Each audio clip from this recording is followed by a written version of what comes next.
Sur Lilmod. Shalom à toutes et à tous. On est très heureux de se retrouver, comme chaque semaine, avec le Rav Yehuda Ben Ishai. On entend bien? On entend tout à fait, Johan. Ah, super. Voilà, donc on est à la dernière, entre guillemets, peut-être la dernière paracha qui parle véritablement, où celui qui est au centre, c'est Yaakov Avinu, et le Rav veut nous parler aujourd'hui de j'ai tout et rien ne me manque. Voilà le programme de cette étude. Bonne étude à tous. Merci, Toda Rabba Aaron, Bruchim Abayim, Bruchot Abaot, Shalom à tous de Yerushalayim, Ira Kodesh. Et je suis content de vous retrouver comme chaque semaine à cette heure-là, Mamash Kol HaKavod, surtout aux dames qui, quelques minutes avant Shabbat, non seulement veulent préparer une nourriture qui est très importante pour les Seudot de Shabbat, mais qui préparent aussi, par leur étude, la nourriture spirituelle qui va être dispensée pendant ce Shabbat. Alors effectivement, on a aujourd'hui une paracha très très importante puisqu'elle nous parle de la rencontre à nouveau entre Yaakov et Esav. Quand on les a quittés les deux ensemble, ils étaient encore jeunes. Entre-temps, Yaakov est parti chez son oncle Lavan. Il a dû se sauver parce que son frère Esav lui en voulait beaucoup de lui avoir pris son droit d'aînesse et en même temps sa bracha. Et il va y avoir bientôt une rencontre. Cette rencontre, elle est avec beaucoup de tension. On ne sait pas exactement ce qui va se passer. Ça peut très mal se passer, surtout qu'on sait, dès le début de la paracha, que Esav ne vient pas avec des fleurs pour accueillir son frère Yaakov, mais avec 400 hommes armés des pieds jusqu'aux dents. Donc, on peut quand même, ils avaient quand même 60 ans, vous avez raison, pas très jeunes, mais par rapport à ce qu'ils finalement vont vivre, ça paraît jeune. En tout cas, ils n'ont pas, Yaakov n'est pas marié, il n'a pas d'enfant, il n'a pas encore de famille, donc il va y avoir quand même chose d'important qui va se passer. Comment va se faire cette rencontre? Et Yaakov trouve normal, en apprenant la façon dont son frère se prépare à l'accueillir, c'est-à-dire avec des idées de guerre, de lui envoyer une offrande, de lui envoyer un cadeau, d'essayer d'apaiser d'abord sa colère. Vous comprenez qu'il y a là une démarche extraordinaire, morale extraordinaire, puisque Yaakov va essayer d'abord d'apaiser la colère de son frère en lui disant, écoute, si tu penses que tu as perdu quelque chose avec le droit d'aînesse que tu m'as vendu et les brachot, regarde, je vais en fait te donner pratiquement tout ce que j'ai gagné quand j'étais chez Lavan. Et Esav lui-même est surpris de ça.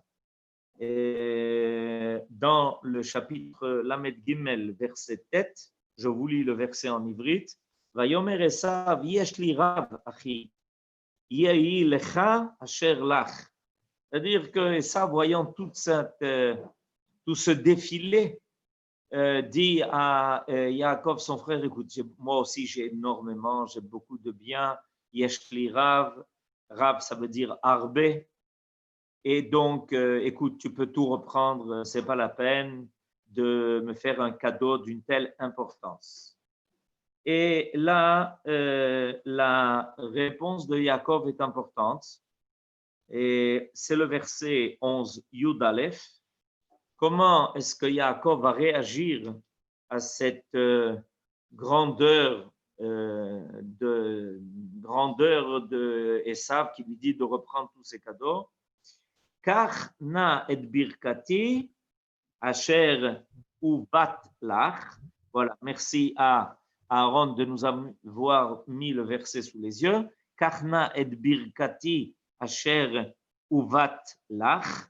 Prends donc cette offrande que je t'ai envoyée, qui chanani Elohim, parce que Dieu m'a fait beaucoup de bonté, vechi yesh li kol, et parce que j'ai tout, vaïftsar bo vaïkar, et Yaakov va insister auprès de son frère Esav, et ça finit quand même par prendre.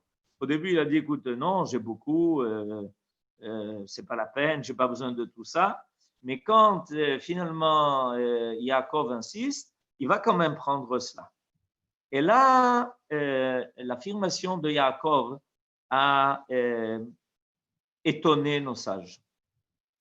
Vechi yesh li kol. J'ai tout.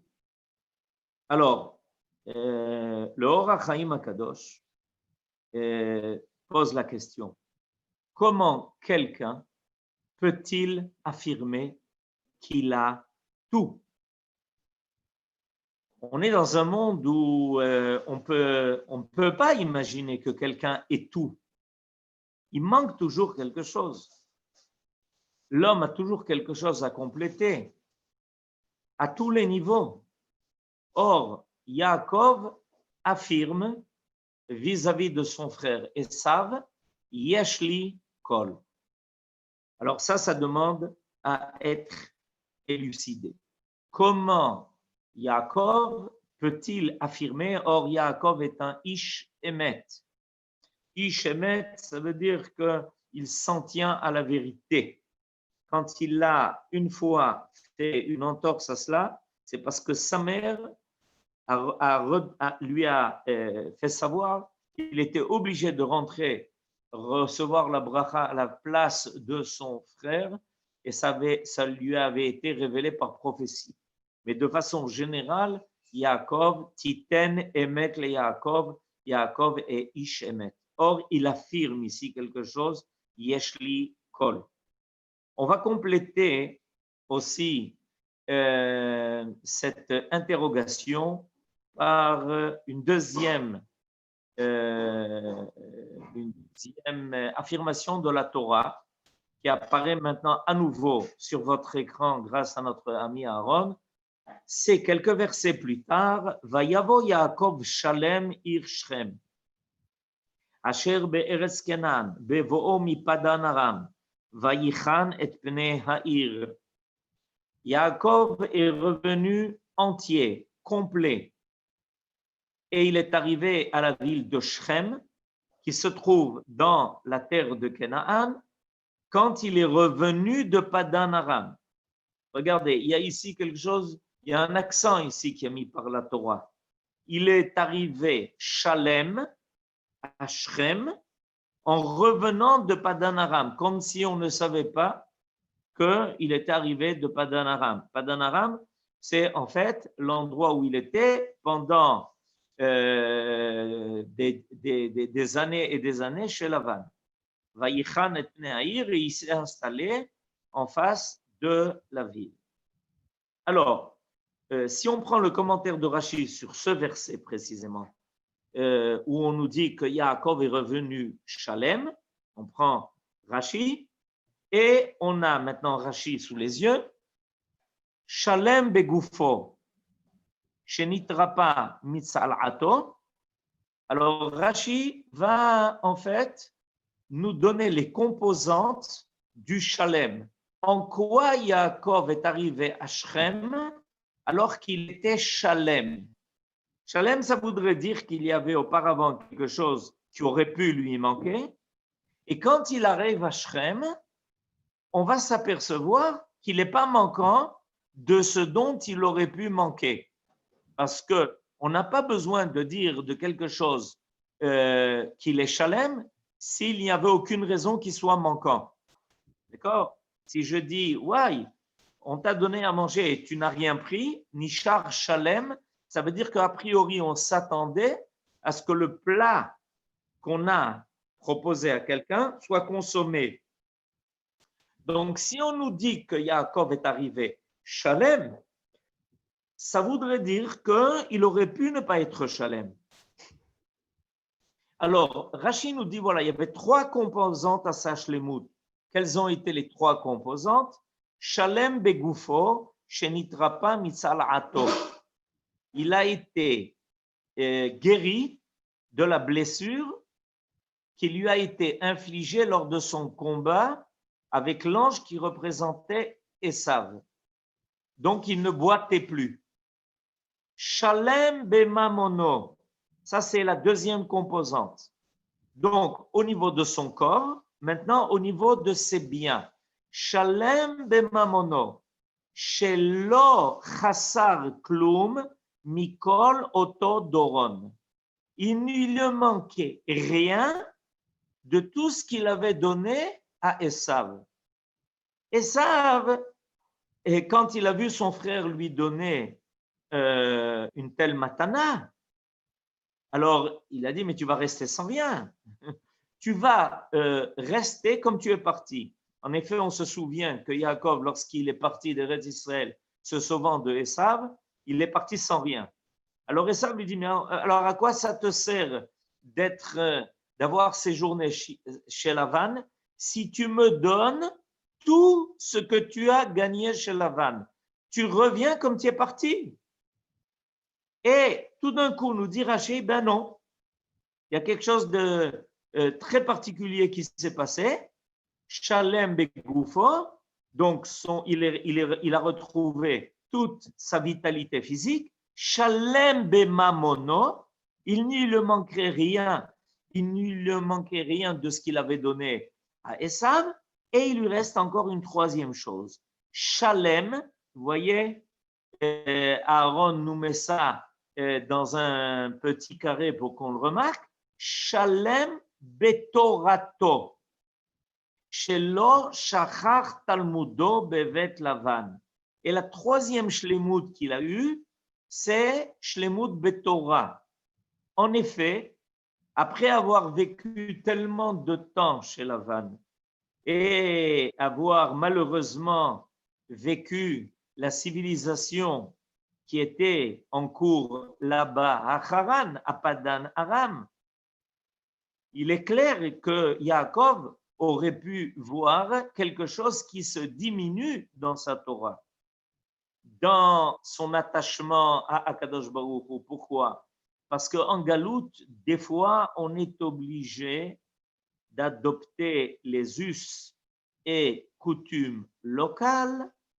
En plus de ça, avec quelqu'un qui est tellement fourbe, tel que Lavan, on se croit des fois permis de pouvoir le tromper, d'avoir avec lui des tas de ruses et de ne pas toujours être honnête selon le principe qu'avec quelqu'un de malhonnête, on peut se permettre aussi d'être malhonnête. Vous connaissez peut-être cet état d'esprit qui malheureusement surgit en Galoute. Puisqu'on n'est pas honnête avec nous, on peut se permettre aussi de ne pas être honnête avec les autres. Et ça, c'est dangereux. Parce qu'ensuite, quand on va revenir de la Galoute, il est clair qu'on risque de rester avec des habitudes pareilles. Si on avait l'habitude de raconter des histoires et de se comporter de façon malhonnête, parce qu'on avait trouvé ça légitime envers ceux qui n'étaient pas honnêtes avec nous, quand on va revenir ensuite chez nous, on aura oublié qu'on n'est plus en Galoute. Et alors, on pourra penser qu'on peut continuer à ne pas être honnête. Mais comme ça a été une fois justifié, ça continue de se justifier. Ben non, justement, non. Alors, comme on vient de me le faire remarquer, effectivement, dès que Yaakov rencontre Esav, il va lui dire, Nachon, c'est un chilou d'Hashem, il va dire, Im Lavan Garti, Tariag Mitzvot Shamarti, on l'a rappelé ça la semaine passée. Écoute, sache une chose, j'ai gardé ma Torah. Et en fait, c'est ça qui, hier j'ai entendu une belle remarque, que en fait, c'est ce qui a fait que l'ange de Esav est venu se battre contre Yaakov parce qu'il voulait atteindre sa shlemut. En fait, Esav a envoyé son délégué, son ange, c'est-à-dire il a envoyé Nachon, la Girsa de Yankuta, il a envoyé l'ange qui le représentait pour précisément atteindre la shlemut de Yaakov. Avant, Esav avait peur de la shlemut de Yaakov. Il avait peur de cette capacité de rester entier, de rester total, de rester vrai, de rester honnête, de rester intègre. Esav avait peur de ça parce qu'il savait que Yaakov avait un avantage moral et spirituel sur lui qui était énorme. Alors, il a eu peur de cela. Alors, qu'est-ce qu'il a fait? Il a envoyé son ange pour atteindre précisément cette intégrité de Yaakov. Alors, il a voulu l'atteindre au niveau de son corps, au niveau physique, et ça fait qu'il a boité, et il a voulu l'atteindre au niveau de sa Torah. Il a voulu lui faire oublier sa Torah. C'est-à-dire que ça dit, écoute, on est égaux. En réalité, d'accord, il a suffi que tu partes quelques bonnes années en exil pour que quand tu reviennes, tu ne saches plus qui tu es. Tu ne saches plus qui tu es. Et alors, à ce moment-là, on est égaux. Et tu n'as aucun avantage sur moi. Tu n'as aucune supériorité. C'est pour ça que ça va tout faire pour essayer de ramener Yaakov à son bas niveau. Et il va œuvrer pour qu'Israël vive la civilisation que lui prétendre être sa civilisation à lui. On est exactement aujourd'hui à une semaine de Hanouka. Vendredi prochain est le premier jour de Hanouka. Essayons de comprendre pourquoi les Grecs ont mené contre nous un combat si terrible et si acharné, parce qu'ils n'ont pas supporté qu'il y ait un peuple qui ait une stature morale, et spirituelle plus élevée que lui. Les Grecs savaient que nous avions l'avantage de la prophétie. Alors, qu'est-ce qu'ils ont essayé de faire? Ils ont essayé de se mesurer à la prophétie par la philosophie, avec une grande différence. C'est que la prophétie venait d'en haut de Dieu, alors que la philosophie venait de l'homme. Et là, il y a eu un heurt énorme qui s'est passé avec les Grecs. Parce que les Grecs ont prétendu que grâce à leur esprit tellement aiguisé et développé, ils étaient capables d'être les adversaires de la prophétie. Et donc, ils ont tout fait pour essayer d'enlever à Israël leur avantage moral. Vous êtes en train de me faire remarquer qu'à l'époque de Hanouka, il n'y avait pas de prophétie.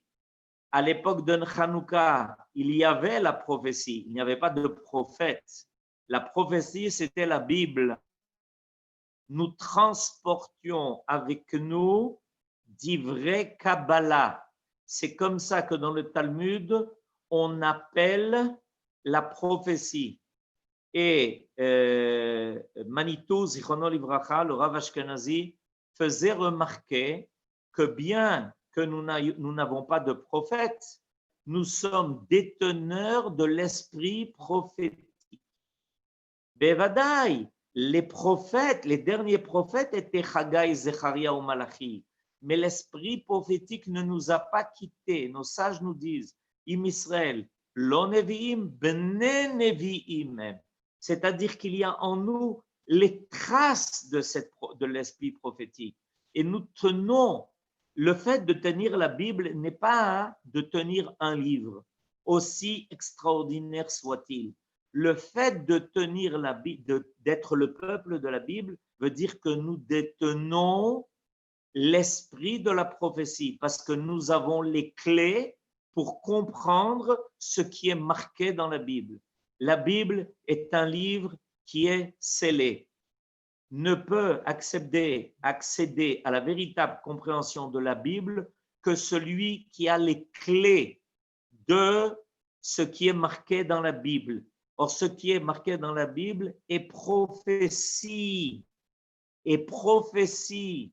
Et il faut un peuple qui détienne les clés de cela pour comprendre ce qu'est la Bible. C'est pour ça que quand les Grecs ont traduit la Bible en grec, nos sages ont dit c'est une catastrophe parce qu'on est en train de traduire un texte sans y laisser l'esprit prophétique.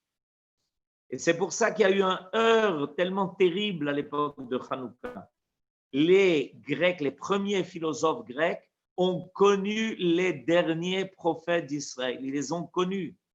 Ils savaient leur existence et ils savaient que nous avions ça de plus.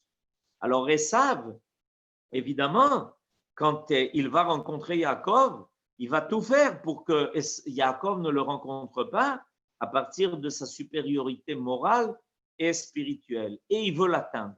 Et c'est pour ça qu'il y a eu un miracle ici. Le miracle extraordinaire qu'il y a eu, c'est que Yaakov arrive quand même Shalem.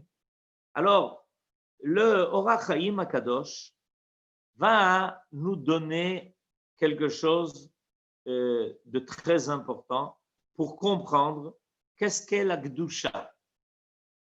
Comment Yaakov peut-il affirmer Yesh li kol, j'ai tout et je ne manque de rien, et comment Yaakov peut arriver à Shrem, guéri de sa blessure, entier de sa Torah et complet dans tous ses biens. Mammon, Gouf, ve Torah. C'est-à-dire, il y a ici les trois dimensions de l'homme. Les trois dimensions de l'homme, c'est quoi? Son corps, ses biens, et sa Torah, c'est-à-dire son âme. Alors, voilà, Aaron nous a mis le Orach Chaim sous les yeux et on va le lire ensemble. Achen nire, ki yodia akatuv, ma shechaser minechasav, Yaakov Avinu, bemincha asher natan le'esav, ishlim Hashem chesrono, shechasar minechasav, shehevi mipadan aram. Je traduis. Et on peut comprendre ici quelque chose d'important, parce que la Torah nous enseigne ici que ma shechasar minechasav, ce qui a manqué, ce qui a été, comment dirais-je, infirmé dans les biens de Yaakov, quand il a donné une offrande, cette mincha à Esav, Dieu lui a complété, il a complété tout ce qui lui manquait de tous les biens qu'il a ramenés de Padan Aram. Veu Omro, et c'est pour ça qu'il est marqué, Vayavo Yaakov Shalem bevo'o mi Padan. Pérouche, Shalem benechassim, il était exactement avec les mêmes biens que Shiur bo'o mi Padan Aram. Rien ne lui manquait de ce qu'il avait pris quand il était parti de chez Lavan. Ve'agam shenika mehem bemincha gdola. Et bien qu'il en ait diminué, il ait diminué ses biens de tout ce qu'il a donné à Esav, afal pichen Hashem shilem lo. Ve'i birkat kol. Kadosh Baruch Hu lui a tout complété et c'est la bracha de kol. Shenatan lo Hashem, comment shepirashti le mal. Alors, le Orach Chaim Akadosh nous fait découvrir ici quelque chose. Il nous fait découvrir l'idée que, en réalité, et cette idée, elle va être développée par le Sfat Emet sur notre paracha qui va expliquer le Orach Chaim Akadosh. Et on va bientôt y arriver. Le Sfat Emet va nous expliquer le Orach Chaim Akadosh. Il va nous dire la chose suivante. Il faut savoir que le divin est toujours total. Au niveau du divin, puisque le divin est l'unité totale, ça veut dire que le divin comprend toujours tout. Quand on dit que nos ancêtres, Abraham, Yitzhak et Yaakov, ils ont reçu la bracha de Kol, puisque Abraham, Bakol, et Yitzhak, Mikol, et Yaakov, Kol veut dire tout. Et nous dit, en fait, le Or HaChaim HaKadosh, selon l'explication du Sfat Emet, en réalité, nos ancêtres étaient tellement attachés au divin qu'il n'y avait jamais une situation où quelque chose pouvait manquer. Pourquoi? Parce que le divin est total. Il comprend toujours tout. Il n'y a rien qui est manquant dans le divin. Par définition, le divin est la perfection, c'est-à-dire la capacité de faire apparaître quelque chose qui est total et qui n'est pas partiel. Dans le monde où on se trouve, il y a une révélation qui n'est que partielle. C'est-à-dire quand on a un, on n'a pas deux. Quand on a deux, on n'a pas trois. Il y a un monde qui est divisé et qui fait que on a seulement une partie de ce que Dieu donne. Mais si on s'élève et qu'on s'attache au divin, alors à ce moment-là, on se rattache à une ékouda, on se rattache à un point qui, comme on le sait, un point comprend en lui tout. Par définition, le point est quelque chose qui n'a pas véritablement de surface, mais qui contient le tout, qui contient le kol. Il est indivisable. Le point est indivisable. On peut couper une ligne. On peut répartir une surface.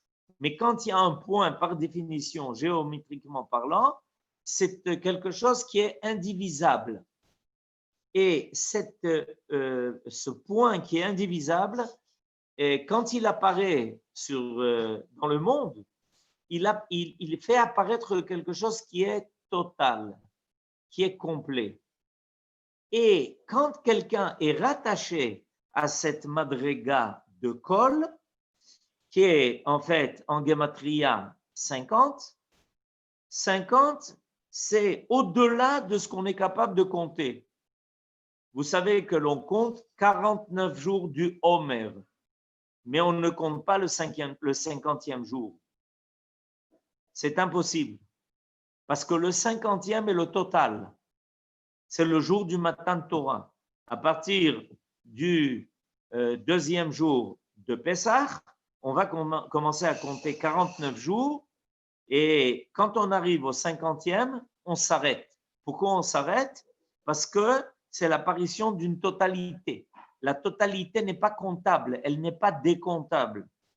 On peut compter 49 années du jubilé, on ne peut pas compter la 50e. La 50e, c'est l'apparition de quelque chose qui est divin. C'est tellement divin qu'il y a quelque chose de nouveau qui apparaît dans le monde.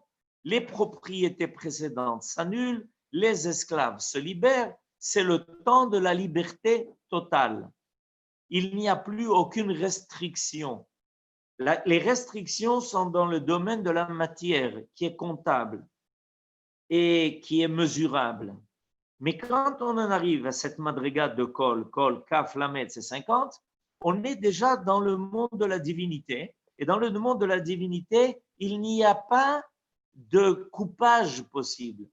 Alors, nos ancêtres, en fait, ils étaient attachés à cette madriga du Kol.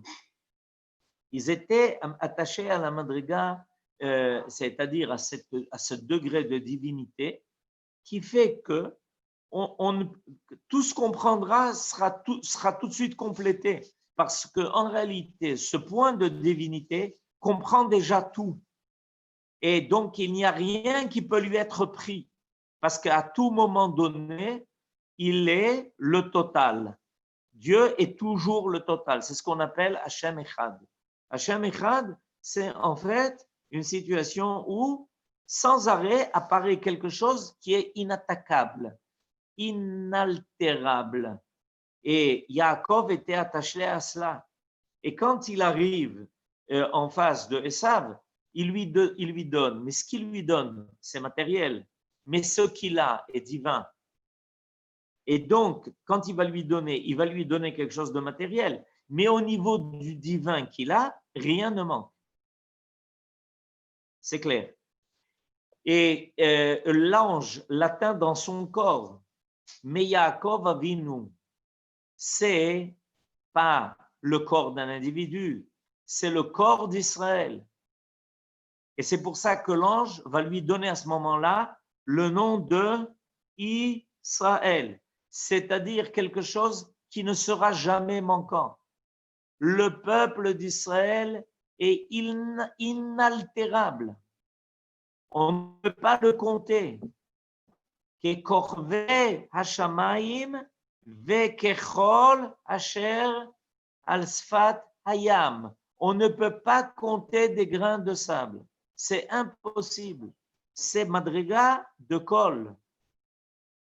On me demande comment se fait-il alors que Yaakov, quand il a rencontré Esav, il a eu peur. Réponse, il a eu peur que précisément il n'ait pas réussi pendant le temps où il était chez Lavan, il n'est pas réussi à garder cette madriga. Et je vous explique pourquoi il avait peur de cela, parce qu'il avait quitté Eretz Israël. Il faut savoir que Eretz Israël, c'est cette madriga, c'est ce degré de kol. Eretz Israël nous donne la madriga de kol. En fait, il faut savoir qu'en Eretz Israël, qui est la terre qui est sous la providence directe de Dieu, on sera toujours complété de ce qui nous aura manqué. Et c'est pour ça que la Torah nous prévient que quand viendra le temps de notre retour en Eretz Israël, on verra une abondance qui sera incalculable, parce que c'est une abondance qui est divine. Or, cette abondance divine, c'est la madriga de kol, et elle ne peut pas se diviser. Elle sera toujours en état où quelque chose sera complété. Et donc, regardez, pendant 2000 ans, on n'était pas ici, et on aurait pu se dire, mais combien de temps ça va nous prendre pour compléter tout ce qu'on a perdu, tout ce qu'on a subi, toutes nos blessures, tout ce qu'on a souffert, d'accord? Et en très peu de temps, voilà que le peuple d'Israël qui revient sur sa terre, tout d'un coup, voit que tout se complète. Tout se complète. Il y a quelque chose d'extraordinaire. Alors, on a des craintes. Pourquoi? Parce que im lavan gardi, tariag mitzvot, shamarti. On peut poser ça avec un point d'interrogation. C'était la crainte de Yaakov. Est-ce qu'on est revenu avec toute notre identité? Est-ce que rien n'a été, comment dirais-je, atteint de notre identité? Si notre identité ici, en Eretz Israël, réapparaît dans sa totalité, dans toute sa plénitude, nous n'avons rien à craindre que ne manque quelque chose ici, parce qu'on est dans la madriga de kol. Alors, quelqu'un me faisait maintenant remarquer qu'effectivement, on rappelle ça dans le Birkat Hamazon. On rappelle dans le Birkat Hamazon, qu'est-ce qu'on dit dans le Birkat Hamazon? On dit quelque chose d'intéressant. Shelo chassar lanu velo yechsar lanu, qu'on ne sera jamais manquant. Et en Eretz Israël, le Birkat Hamazon est lié à Eretz Israël. Le Birkat Hamazon est lié à Eretz Israël. Il figure après le verset qui parle de Eretz Chita, Useora, Gefen, Tena, Rimon, Zetchemen, Dvash, et cette espèce d'Eretz Israël, Ve'achalta ve'savata. C'est-à-dire qu'en Eretz Israël, on découvre un point où on n'est jamais manquant. On n'est jamais manquant. Et c'est pour ça qu'en Eretz Israël apparaît quelque chose qui est tout à fait particulier, des miracles. En Eretz Israël, il y a des miracles. Et ces miracles font quoi? Qu'est-ce qu'ils révèlent, ces miracles? Ils révèlent que ce qui va avoir priorité, ce qui va avoir priorité, c'est la qualité et pas la quantité. Une qualité d'huile d'une fiole d'un jour dure 8 jours. Ça s'appelle kol. Déjà dans cette fiole d'huile d'un jour, on a 8 jours de lumière. Les 8 jours qui vont être les 8 jours où la menorah va être éclairée, en réalité, cette lumière, elle était déjà comprise dans la fiole d'huile d'un jour.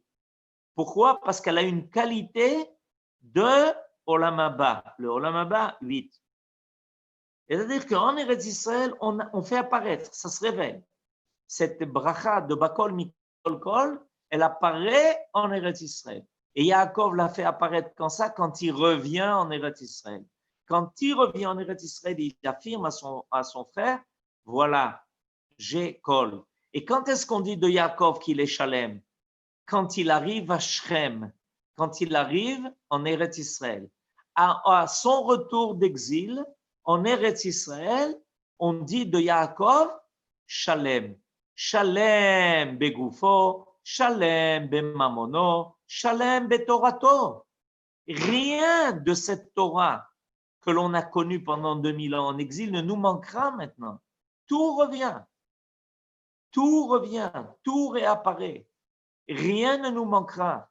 On a été blessés, meurtris, martyrisés pendant 2000 ans et ça ne nous a pas affaiblis. Nous avons aujourd'hui la force, la vaillance, l'esprit, le courage qu'on aurait pu penser qu'un peuple qui a passé ce qu'on a passé, tous les pogroms, l'Inquisition, la Shoah, mais on ne pourrait, a priori, on est complètement, on aurait pu penser, on est complètement disloqué. Pas du tout. Rien ne nous manque. On revient en Eretz Israël et on a les forces qu'avaient nos ancêtres dans le Tanakh. Dans le Tanakh. Je ne sais pas si vous vous rendez compte. Il y a quelque chose de très beau qui a été fait par un historien, le docteur Chagai Ben Artzi. Chagi Ben Artzi, on l'appelle. Et cet historien, il a écrit une Megillah qui s'appelle Megillat Hanouka, où il raconte l'histoire des Hashmonaïm et il raconte des histoires sur Emmanuel Moreno. Parce que, pour faire exactement le parallèle, on n'a pas perdu ça. On a cette force, on l'a. On est dans la madriga de Kol. On n'a pas perdu la madriga. En revenant en Eretz Israël, nous revient la madriga de Kol. C'est vrai que En Somchim Alanes. C'est pour ça que les Hashmonaïm se sont battus. C'est vrai que En Somchim Alanes. On ne fait pas confiance au miracle parce que c'est bien pour ça qu'on se bat aujourd'hui. Mais ça ne veut pas dire, et faites très attention à cette malcompréhension, le fait de dire chez En Somchim Alanes ne veut pas dire chez En Nes. Le fait de dire qu'on ne fait pas, on ne se repose pas sur le miracle, ne veut pas dire pour autant qu'il n'y a pas de miracle. Le miracle existe. Il viendra compléter ce que nous, les hommes, nous ne sommes pas capables de faire. Et ça, c'est la madriga de Kol. Et il est très important. Et je voudrais terminer par cela, précisément maintenant, à moins d'une semaine de Hanouka. Nous devons être conscients qu'avec notre retour en Eretz Israël de nos jours, et qui est en fait exactement comme le retour de Yaakov de chez Lavan. La Torah ne nous raconte pas cette histoire pour rien. Elle nous raconte cette histoire pour nous enseigner à l'avance que nous allons revenir de chez Lavan, que avec notre entrée en Eretz Israël, quelqu'un nous attend et que on sache que nous devons être shlemim, entiers, complets et bemamon, et c'est pour ça qu'on travaille, et c'est pour ça que Dieu nous donne, Baruch Hashem, il complète tout ce qu'on a perdu pendant 2000 ans d'exil. On n'a aucune crainte à avoir à ce niveau-là. Shalem begoufo, on doit retrouver toutes nos forces, toute notre vaillance. Nous devons être des hommes qui, de façon générale, sommes des hommes forts pour avoir la capacité de remplir la mission que Dieu nous a impartie sur terre. Et surtout, n'oublions pas aussi Shalem betorato. Et rien de la Torah que nous avons reçue, aussi bien de la loi écrite que de la loi orale, ne doit nous manquer. Et grâce à cela, Be'ezrat Hashem, on aura la bracha, bakol, mikol, kol. Shabbat shalom et Chanukah sameach, Be'ezrat Hashem. Amen. Ken yehi ratzon. Amen. Toda rabba, Rav. Merci beaucoup, Rav Ben Ishai de la communauté d'Emunah Shlema pour ce cours. Et on finit comme chaque semaine en chanson. Cette chanson, vous la connaissez tous, Yonatan Razel, Katonti Mikol Chassadim ou Mikol Haemet Asher Asita et Avdecha. Vous êtes invités à ouvrir vos micros et Shabbat Shalom à tous. Merci. Toda rabba, Yosef. Shalom לכולם. תודה רב במשכן יוהן בנתניה. שלום לכולם. Merci.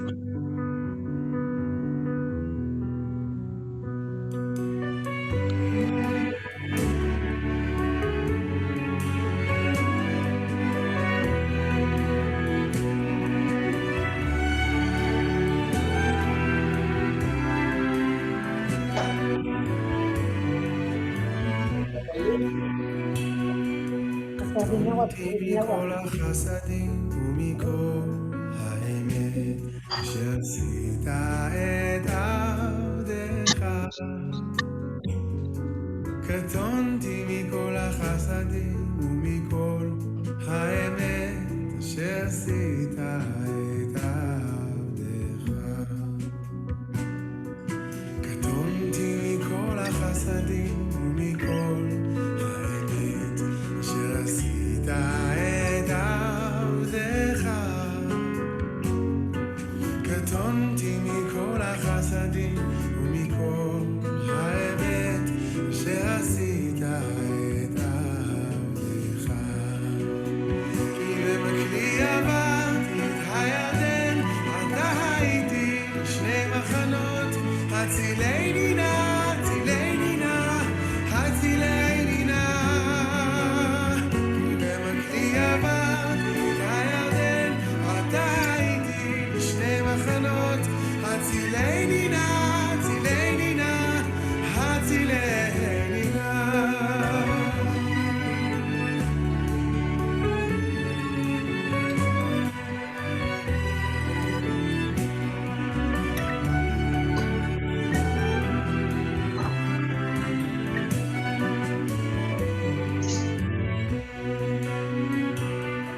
קטונתי מכל החסדים ומכל האמת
Shabbat shalom à tous.